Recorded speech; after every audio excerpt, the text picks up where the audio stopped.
Hello, the murky world of horse race betting is back in the news. Some of the big bookmakers claim they're being stung for anything up to £100,000 a time by a ring of gamblers and bookmakers believed to operate in the Midlands. And the latest sting was at Wolverhampton last week. It's claimed that bookmakers, some of the bookmakers of the course, gave artificially high odds on one horse.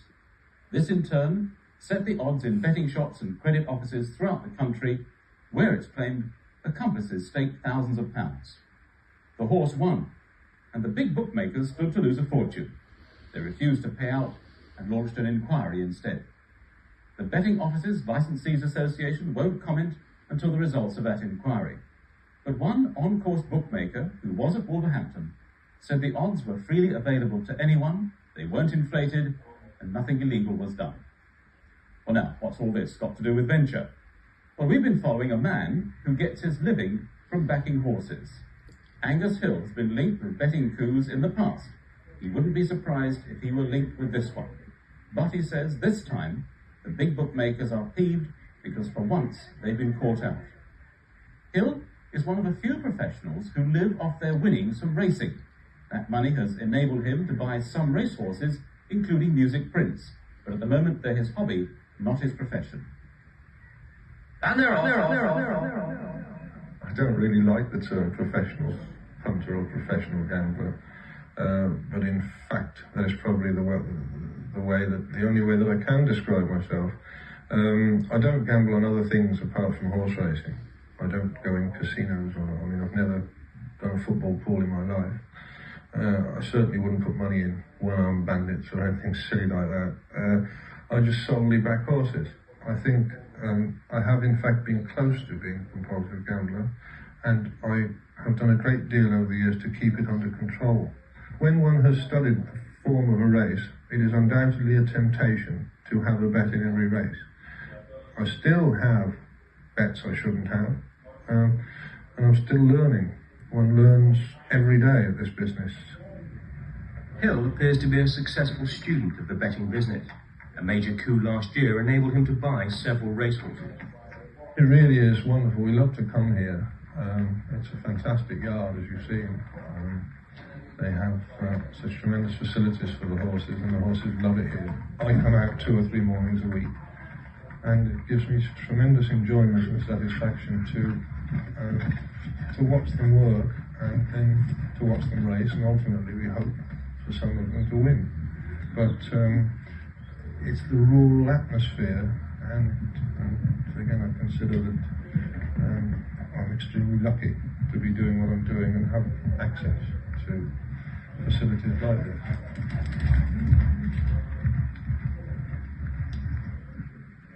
He worked for a national chain of bookmakers, and when betting shops were made legal, he opened several of his own. Later, Hill became a racecourse bookie, but says he could make more money by betting. I would turn over £20,000 a week, I would imagine. That would be turnover. But for bookmakers, in fact, betting shop proprietors to say that they pay 10% tax to the government is absolutely ludicrous. The punter in this country pays every penny of the bookmaker's levy and tax, and a considerable amount towards his expenses as well. The on-course tax, you see, is 4%, which is considerably different to 10%. So if I'm fortunate enough to be able to make 7%, that's 4% for the taxman and 3% for me. But you see, the multiple betting companies have formed themselves into an organisation to prohibit the starting prices of certain fancied horses. If the price of those horses would represent, to simplify it, say, 2 to 1, they just send a nominal amount of money back down to the racecourse via their representative and make that into an even money chance. So apart from paying 10%, you're also getting an inhibited starting price, and they make it doubly impossible to win. My owner's just asked me for a 6,001. You've got a family? Yeah. Hill uses a network of people with contacts in stables around the country. They feed him information, often in return for his advice on what to bet. How about 3 each way to Kelly?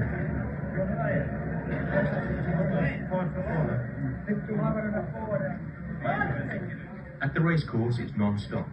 Hill moves quickly, picking up tips, laying false trails on what he fancies, and finding the bookies offering the best odds. No, I'm back to the favourite there, 5 o'clock. Yeah. They've just had a call from somebody in London about clever angling the next.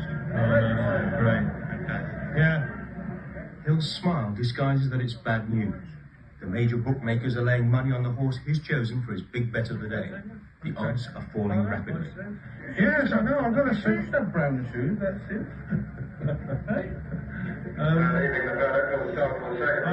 If somebody has me for it, could I really be red to them?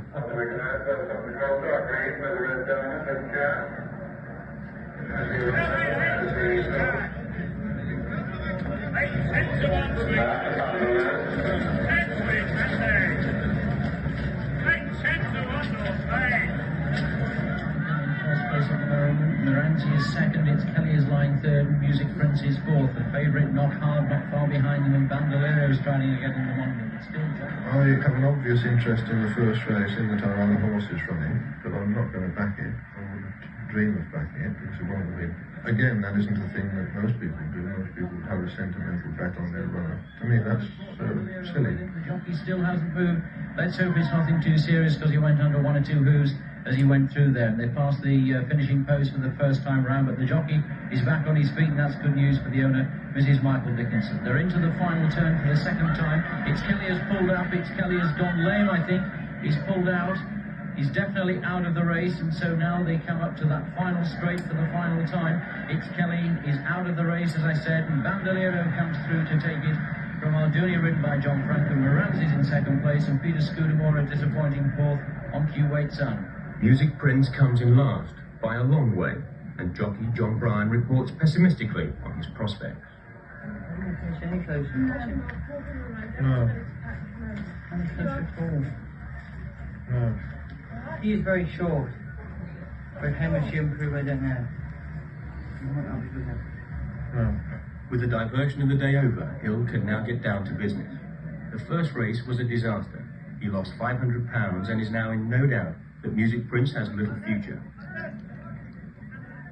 Runners for the second race are in the collecting ring. Perhaps this is where the 12 or more hours a day he spends studying form will pay off. When I would come racing, I would know basically off by heart the form of the horses that are running in each particular race. I would know it because I've read it for a considerable amount of time the night before. It's a serious business, and if you don't do the work properly, then you're not entitled to have the bet. What worries you particularly as a mother, having a son doing this? I don't worry now. I used to worry.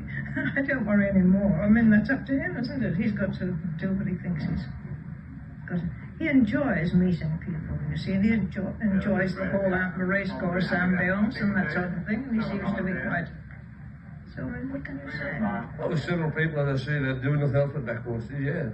Like, you know, there's several people, Dodger McCarthy, Angus Hill, just to name two. Billy Both, he's done nothing else for years. People like that, Angus Hill, you know, a lot of people around. I'm afraid I used to make Angus big bets a few years ago, but now I'd rather go with him. I'd rather back the horses he's backing and lay the others.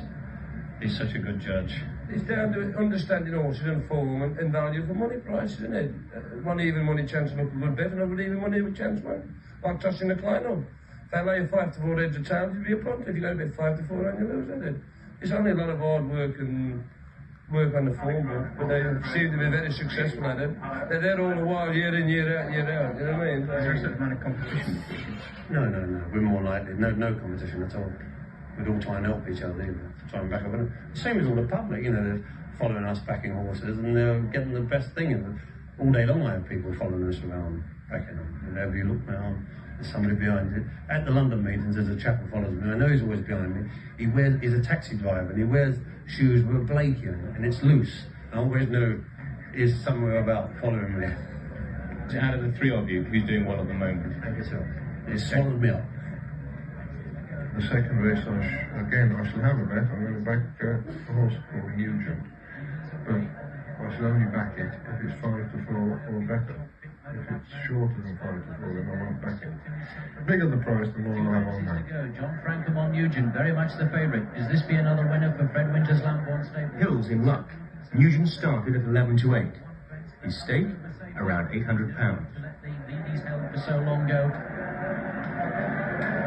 And it's going to be John Frankham as they come to the line. Frankham on Nugent is the winner. Byerfield is second. Chalkpit is third.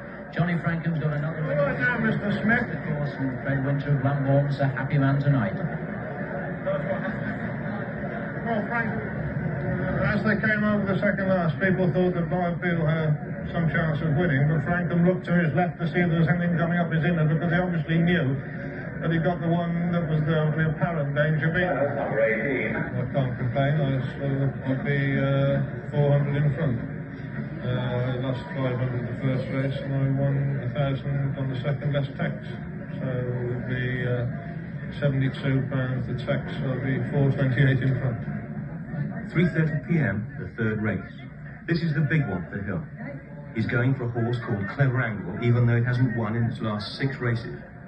Hill has laid out about £2,000. And there are, and it's Sing Along Joe and Clever Angle on the early. It has to be able to stand pressure day in, day out. And I suppose it's just a fact of life that I've become used to. I don't feel very much pressure at all, actually. This one ahead of Westfield and Fox.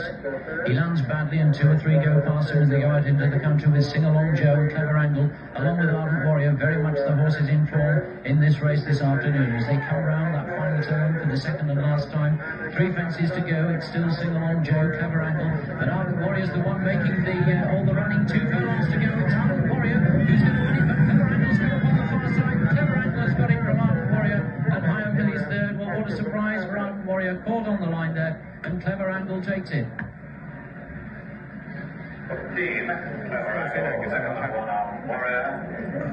I had a good bet on that each way starting price, which would probably be 6 to 1. In actual fact, it's the one you let me back in this morning. But unfortunately, the money that I had on, I didn't spread it thinly enough, and the money has come back to the track through various off-course agencies, and made the price a lot shorter than I would have liked. I was hoping for 12 or 14 to 1. In actual fact, it will probably be 6. But nevertheless, I think I've probably had about 1,000 each way. I should probably win with various liabilities and bets I've made to people. I'll probably win 4,000 or 5,000 probably. Do you have a bet yourself? Yes, I've had one bet today. I put 50 pence on and lost, and I haven't bet again since. I've lost on the day. It was a bet. I know I wouldn't win it today. It wasn't a very good card. I only lost about £600, but I was pleased to, only lose that on the day. No, I must admit it's not too good, but tomorrow's another day, and a few push-ups and I'll be back in action. So I've had a very good day, actually. It's mostly due to the selling race, Clever Angle, which I had quite a lot on. I'm very pleased to see it win. It was a moderate start. I backed a loser in the first and then got it back with a little bit of profit in the second. Clever Angle, as I say, I had a very good bet and won a reasonably substantial amount. I haven't bet the last 2 races, and in the fourth I had a couple of small bets which got beaten. I would add that it's not always as easy as that, and of course, had Clever Angle not won, then I would probably have had a bad day. I mean, that makes a considerable amount of difference. I would think I finished up 4,500 in front, which, as I'm already in front on the week, makes it very satisfactory at the moment. But next week it will probably be different again. It's a business for one must get used to the ups and downs, and it's certainly not funny all the time.